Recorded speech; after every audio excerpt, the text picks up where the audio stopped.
ধারক ও ধারকত্ব চ্যাপ্টারের আমাদের আজকে নেক্সট টপিক হলো আহিত পরিবাহীর স্থিতিশক্তি।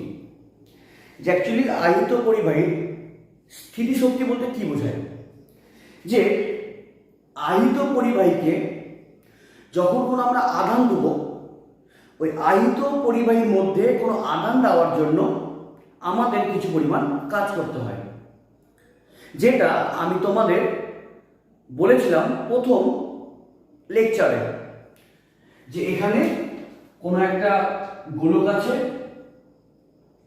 কিছু আধান আছে, তো এই গোলীয় পরিবাহীর মধ্যে যদি প্লাস কিউ আধান দিই, তবে এই আধান এই গোলকের যে আধান ওর জন্য বিকর্ষিত হবে। তাহলে বিকর্ষিত হওয়ার জন্য আমাকে এই পরিবাহীকে আধান দেওয়ার জন্য এই বিকর্ষণ বলের বিরুদ্ধে আমাকে কিছু কাজ করতে হবে। আমি যেই পরিমাণ কাজ করব বা কোনো বাহ্যিক এজেন্ট যে পরিমাণ কাজ করবে, ওটাই হলো ওই বাহ্যিক এজেন্টের শক্তি লস, যেটাই ওই পরিবাহীর মধ্যে সঞ্চিত পোটেনশিয়াল এনার্জি।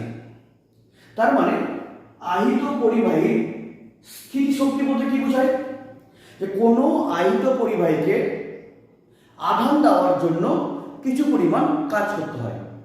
তাহলে কোনো আহিত পরিবাহীকে কিছু পরিমাণ আধান দেওয়ার জন্য কোনো বহিস্থ এজেন্টকে যে পরিমাণ কাজ করতে হয় তাকেই বলা হয় যে ওই পরিবাহীর মধ্যে সঞ্চিত স্থিতিশক্তি।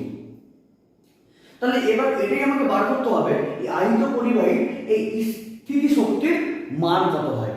তাই তোমরা বুঝতে পারলে যে আহিত পরিবাহীর মধ্যে পোটেনশিয়াল এনার্জি কেন থাকবে, কেন আহিত পরিবাহীকে যখন আমি চার্জ দেবো তখন কিছু পরিমাণ আমাকে কাজ করতে হবে, যার জন্য কিছু শক্তি লস হবে। এবার শক্তির সংরক্ষণ সূত্রানুসারে শক্তির কোনো নষ্ট হয় না, তাহলে ওই শক্তি কী হবে, ওটাই রূপান্তর হবে, সেটাই ওই পরিবাহীর মধ্যে পোটেনশিয়াল এনার্জি রূপে সঞ্চিত থাকবে। তাহলে এবার আমাকে বার করতে হবে ওই আহিত পরিবাহীর মধ্যে সঞ্চিত শক্তির মান কত। ধরলাম যে ধরি আহিত পরিবাহীর ধারকত্ব ক্যাপাসিটেন্স হচ্ছে সি, কমা আধান কিউ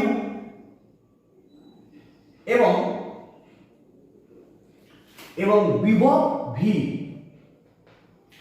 বিভব ইকুয়ালস হচ্ছে ভি।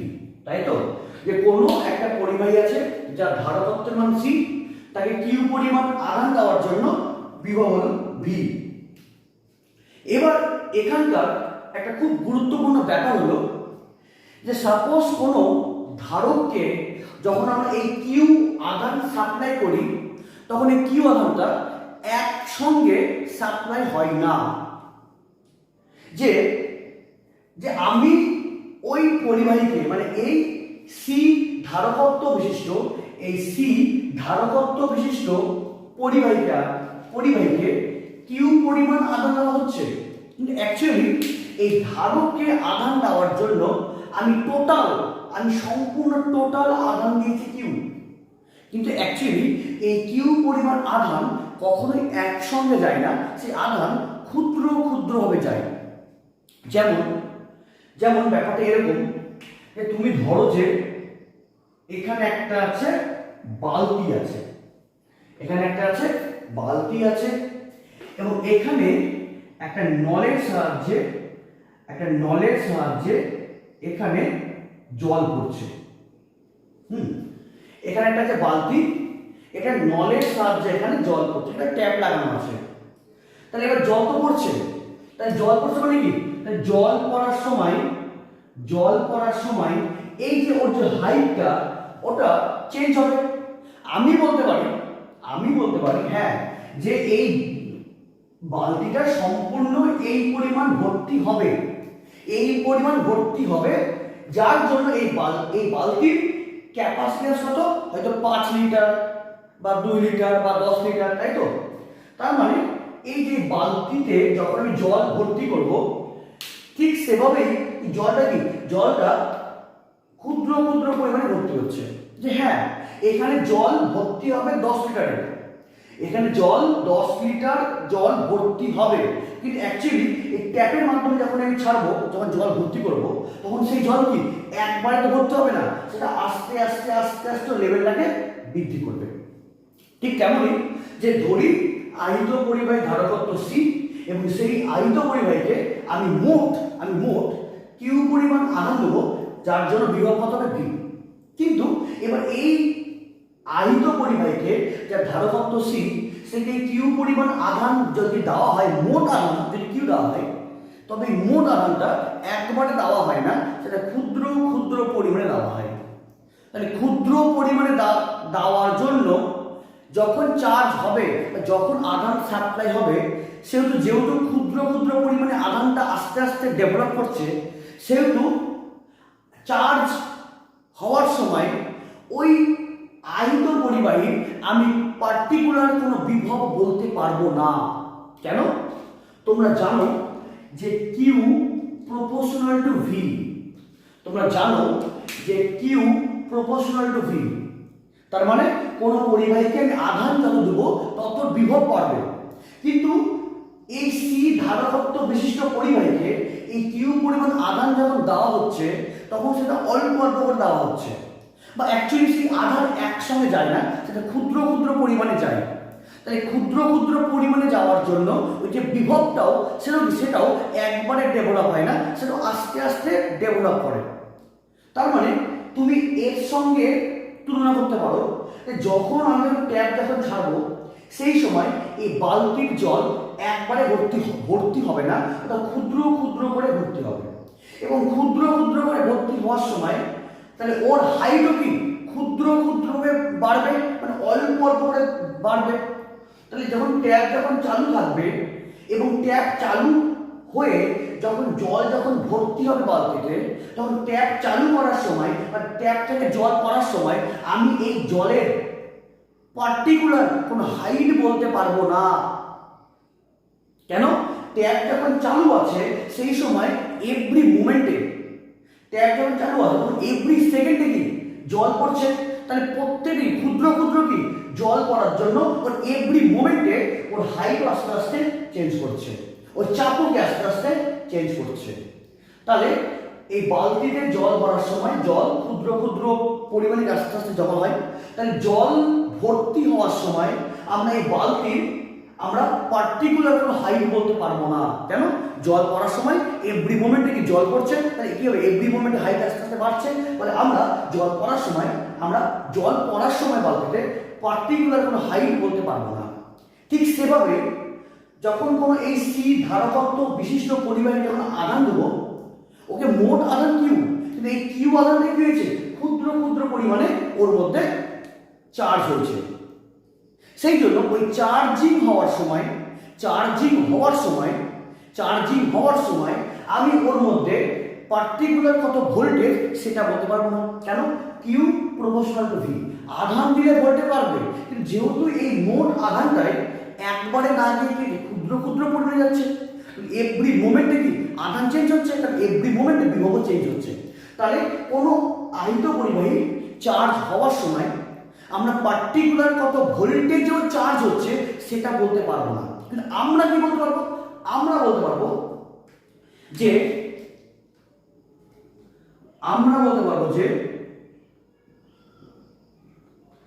প্রাথমিক অবস্থায় আধান কত, 0, মানে কি যখন আমি আধান সাপ্লাই করি আধান 0 এবং ভি, তাহলে ভিও কত, 0। কিন্তু এবার অন্তিম অবস্থায়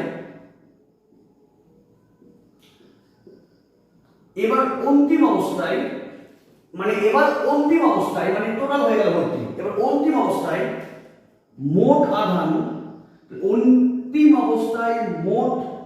আধান ইকুয়ালস টু কিউ, এবং যার জন্য টোটাল ভোল্টেজ ডেভেলপ করেছে, তাহলে মোট বিভব ইকুয়ালস টু ভি। তার মানে যেহেতু যখন চার্জ হচ্ছে, চার্জ হওয়ার সময় এই মোট আধান একসঙ্গে না গিয়ে ক্ষুদ্র ক্ষুদ্র পরিমাণে যাচ্ছে, সেহেতু এভরি মোমেন্টের বিভবটাও চেঞ্জ করছে। সেহেতু আমরা কখনোই বলতে পারবো না যে চার্জিং এর সময় ওই পরিবাহীর বিভব কত, কিংবা ঠিক এক্ষেত্রেও বালতিতে জল ভর্তি হওয়ার সময়, মানে যখন যখন জল ভর্তি হচ্ছে সেই সময় আমি বালতিতে জলের পার্টিকুলার হাইট কত সেটা বলতে পারবো না, কারণ এভরি মোমেন্টে জল চেঞ্জ হচ্ছে, জলের লেভেলও চেঞ্জ হচ্ছে।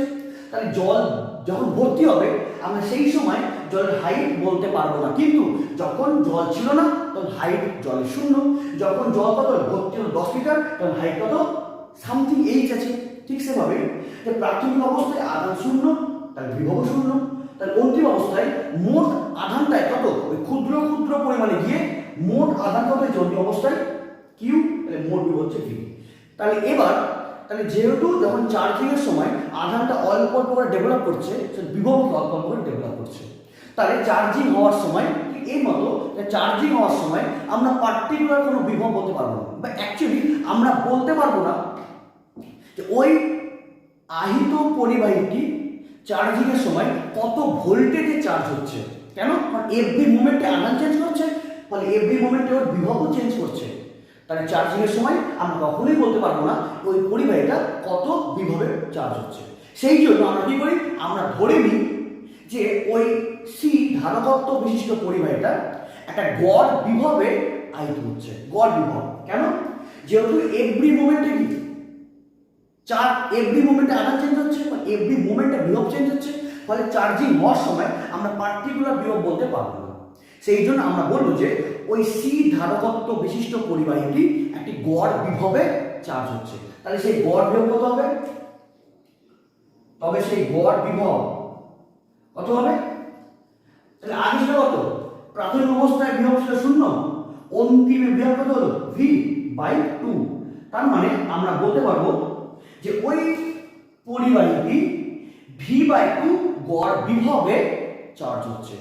তাই তোমার যদি প্রশ্ন আসে, তোমাদের নিজের যদি মনের মধ্যে প্রশ্ন আসে যে গড় বিভব কেন দিলাম, কেন তোমাদের তখন তাহলে অ্যান্সার হবে যেহেতু এই কিউ পরিমাণ আধান একবারে না গিয়ে ক্ষুদ্র ক্ষুদ্র পরিমাণে ডেভেলপ করছে, সেটা বিভব কি ক্ষুদ্র ক্ষুদ্র পরিমাণে ডেভেলপ করছে।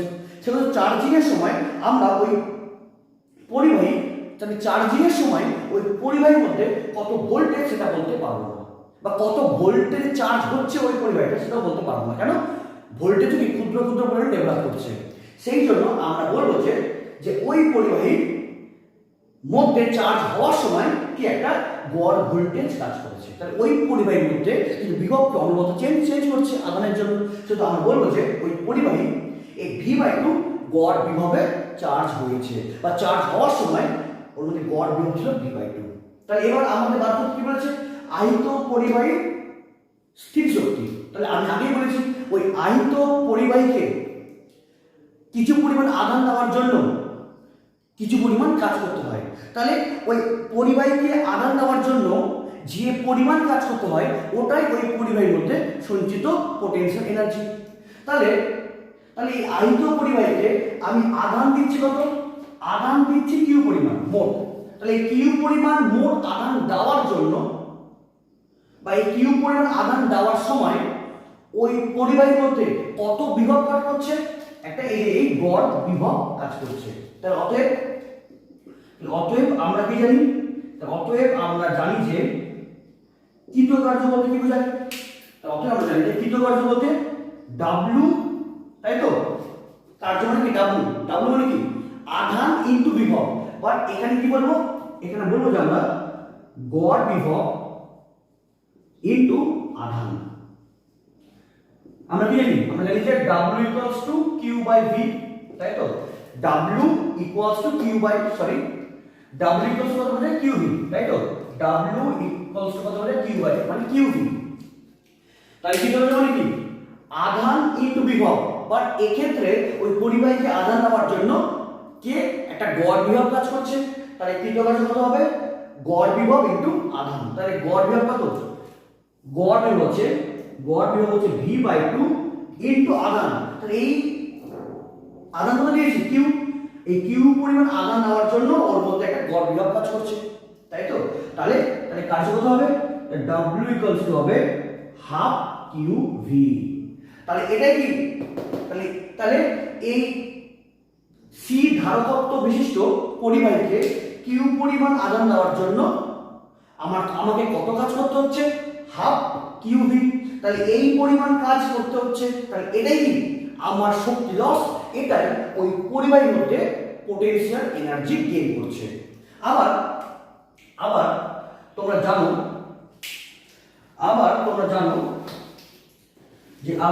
জানো যে কি কিউ ইকুয়ালস টু সিভি, তাই তো? তোমরা কি জানো? Q equals to CV. তাহলে এই কিউ জায়গায় তুমি সিভি বসিয়ে দাও, তাহলে কত হবে? তাহলে হবে কিউ মানে কি? সিভি, তাহলে হাফ সি ভি স্কয়ার। তাহলে এটাও কি একটা কার্যের একটা ফর্ম। আবার আবার এখান থেকে ভি মানে কি? Q by C. এই ভি এর জায়গায় তুমি এবার কিউ বাই সি বসিয়ে দাও, ঠিক আছে? V square. তাহলে কত হবে?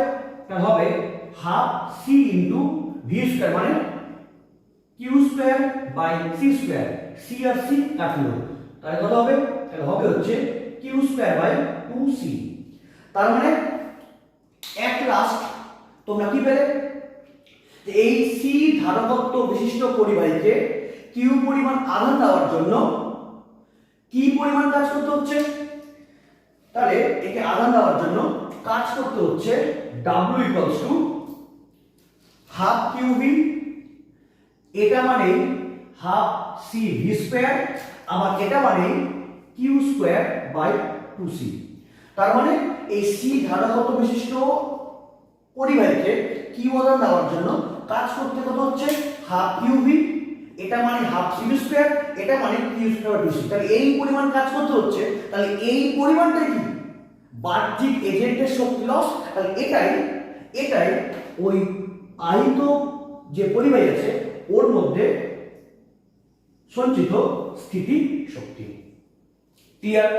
তাহলে আশা করি তোমরা বুঝতে পেরেছো যে আহিত পরিবাহীর মধ্যে স্থিতি শক্তি কাকে বলে এবং তার রাশিমালা। কার্য মানে কি? গড় বিভব ইনটু আধান। তাহলে গড় বিভব কেন আসে বুঝতে পারলে? তাহলে গড় বিভব ইনটু আধান, গড় বিভব বসালাম, আধান বসালাম, গুণ করলাম, অ্যান্সার কমপ্লিট। তোমাদের এই কোশ্চেনটা তোমাদের এইচএসে আসে, একদম তোমাদের ডিরেক্ট কোশ্চেন বলে দেবে যে আহিত পরিবাহীর স্থিতি শক্তির রাশিমালা নির্ণয় করো।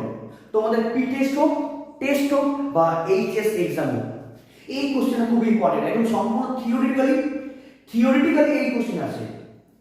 হ্যাঁ, যে তোমাকে এটা লিখতে হবে। আর সঙ্গে যেটা আমি বললাম ভাষা, যে কেন গড় বিভব দিচ্ছি, ওই ক্ষুদ্র ক্ষুদ্র পরিমাণে আধান সাপ্লাই করছি, ওই জন্য গড় বিভবটা আমার লাগছে। এই ভাষাটা এখানে লিখতে হবে। এটা আমি তোমাকে মুখে বলে দিলাম, তোমাকে এই ভাষা তোমাকে এখানে লিখতে হবে। তারপর যেমন বললাম সেটা তোমাকে ক্যালকুলেশন করতে হবে। ক্লিয়ার? এবং এখান থেকে থিওরি আসে, সঙ্গে তোমাদের এখান থেকে অঙ্ক করতে আসে, যে বিভিন্ন নিউমেরিক্যাল প্রবলেমে তোমাকে দিবে ওই আহিত পরিবাহীর স্থিতি শক্তি নির্ণয় করো। তখন তোমাকে নয় হাফ কিউ ভি, নয়তো হাফ সি ভি স্কয়ার, নয়তো কিউ স্কয়ার বাই 2c তোমাকে অ্যাপ্লাই করতে হবে। তাহলে আশা করি বুঝতে পেরেছ এই আহিত পরিবাহীর স্থিতি শক্তি কি করে ডেভেলপ করছে এবং তার রাশিমালা। আশা করি বুঝতে পেরেছ। যদি বুঝতে না পারো তাহলে আমাকে অবশ্যই জানিও। দেখা হচ্ছে নেক্সট ক্লাসে। Thank you.